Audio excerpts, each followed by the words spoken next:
Então, nesse segundo bloco, eu já te provoco no sentido de você continuar com essa ideia, que é incrível como que se fez um apagamento, né? E a gente avança no tempo e chega num ponto em que outras sociedades e outros grandes líderes mundiais pensaram também na questão da primazia branca, né? Em apagamento da diferença. Então a gente teve isso no Brasil, isso aconteceu aqui também. Isso aconteceu no Brasil, foi bastante forte. Aconteceram muitas discussões nos jornais na época, né? Então eu acho que aí já é pode-se pegar, né, pesquisar por aí, né? Acho que a gente tem um pouco de preguiça, o brasileiro tem um pouco de preguiça de ir na fonte primária, que foi uma coisa que eu fiz muito nesse livro, de procurar os jornais e as revistas da época, para saber o que realmente estava acontecendo por aquelas pessoas que estavam vivendo aquilo, né? Então no Brasil havia, e o plano era que em 2012 não houvesse mais nenhum negro, que fosse um país de brancos, né, de mestiços claros, né, aos moldes dos países europeus, que era a ideia que a gente seguia. Então foi nesse momento que se foi implantada a escola pública no Brasil, né, de ensino básico, e o que se chama hoje de ensino básico e fundamental, né?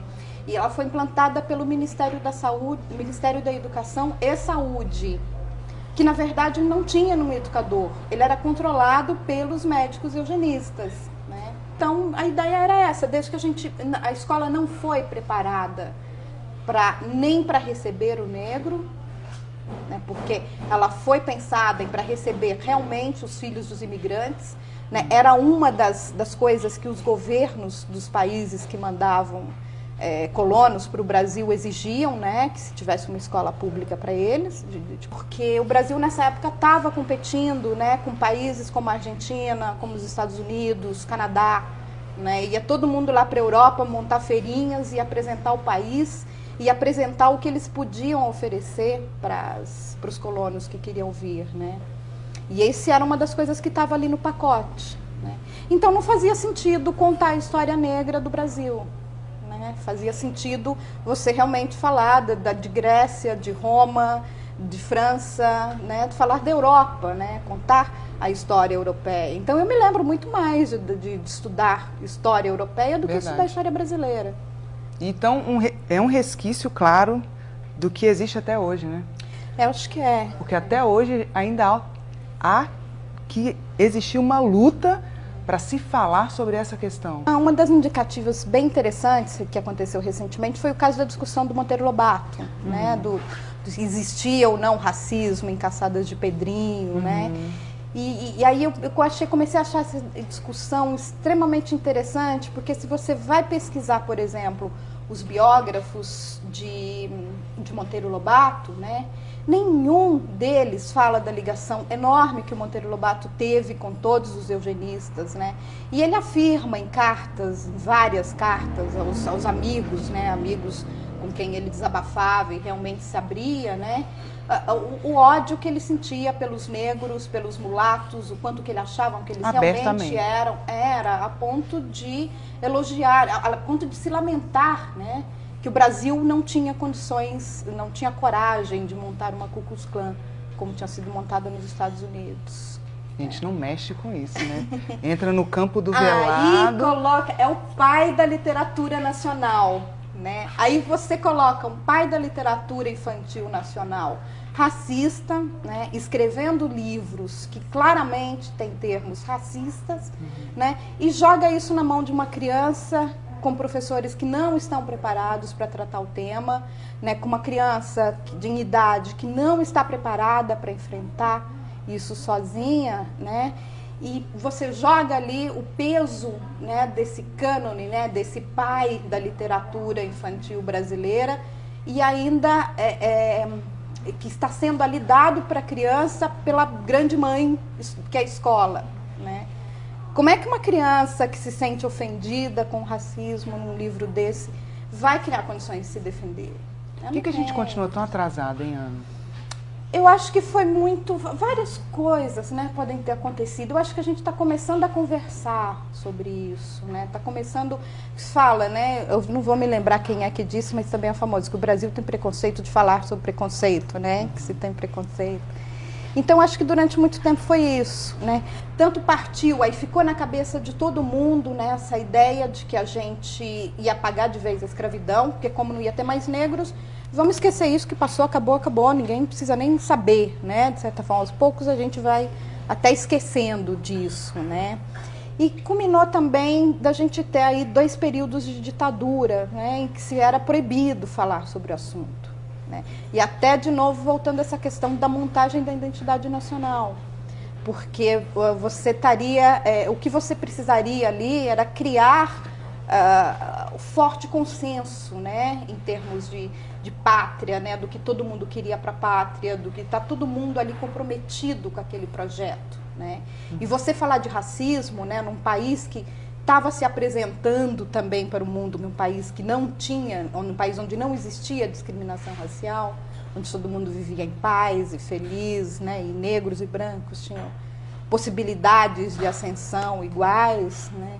Então isso era proibido, né? Tanto que vários componentes do movimento negro da época tiveram que ir para o exílio, caso Abdias Nascimento, né? E de muitos outros. Então a gente perdeu muito tempo sem poder falar disso, né? E não se pôde, fechou-se para que houvesse pesquisas em institutos que estavam no Brasil até promovendo pesquisas nesse sentido. Não se falava nas universidades e não se produzia material, né? Então criou, eu acho que foram vários fatores que ajudaram a criar e a fechar o assunto, blindar o assunto. E eu acho que a UNB vive bem isso, assim.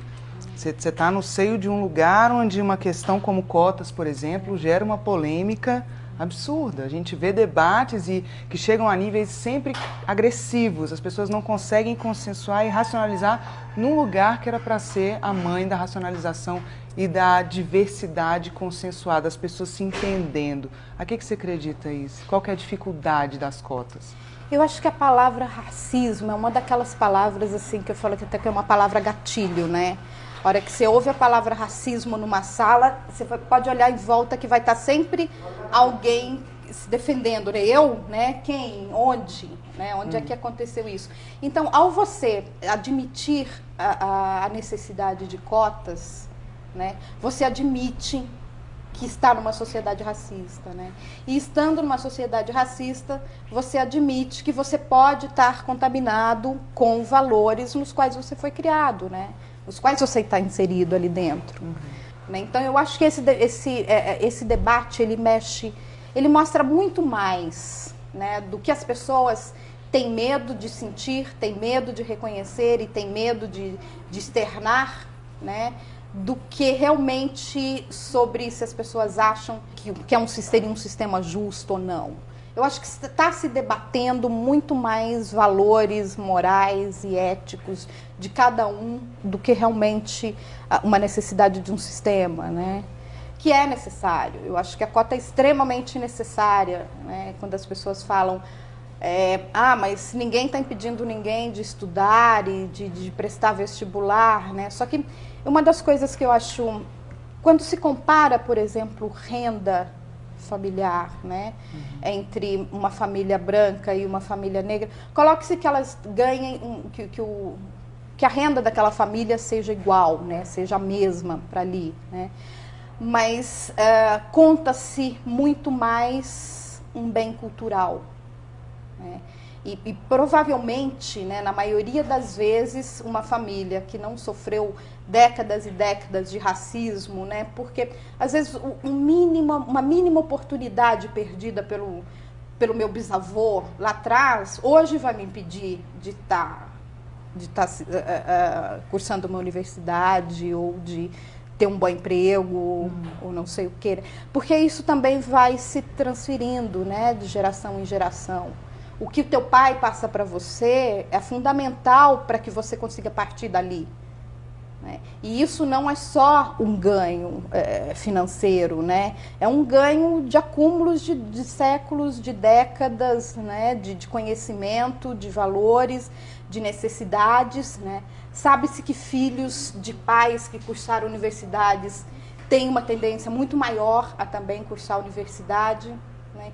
Então eu acho que é necessário sim essa escada, esse gatilho, ou seja lá, como se chamar, das cotas, para que se coloque o negro dentro da universidade, para que ele possa também começar a retransmitir esse bem cultural que ele vai adquirir aqui dentro.